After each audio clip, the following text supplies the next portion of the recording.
late at night when that crash happened.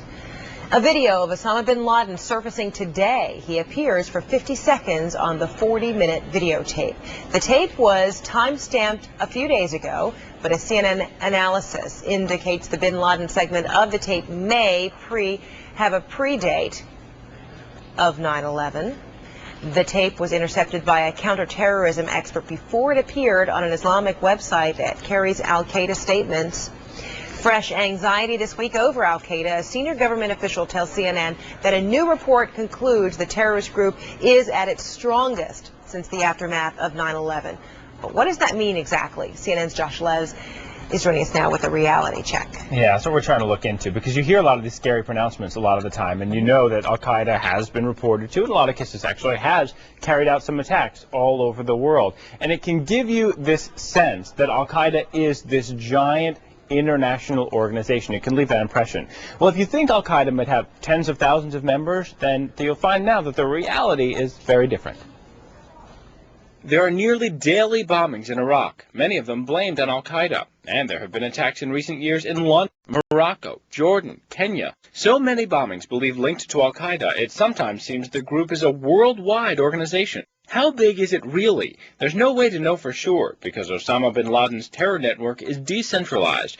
But the Nonpartisan Council on Foreign Relations says estimates range from just several hundred to several thousand members. CNN terrorism analyst Peter Bergen has found similar figures in his research. He estimates the number of al-Qaeda members who have sworn allegiance to Osama bin Laden in the low hundreds, and those in affiliated groups like al-Qaeda in Iraq at several thousand. More have gone through training camps, as many as 20,000 before the September 11th attacks, according to the 9/11 Commission, but many are not selected to join al-Qaeda. Al-Qaeda's public enemy number one in America. Critics say the Bush administration is often too vague in describing al-Qaeda. The 9/11 Commission complained of an amorphous picture of the enemy that lowers expectations of government effectiveness.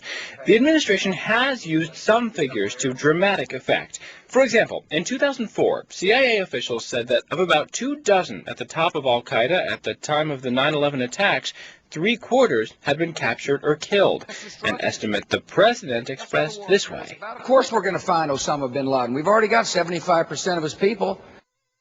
Also has connections to numerous other terrorist groups. So in that sense, it is part of a larger terrorist network that involves many more people in places like Indonesia.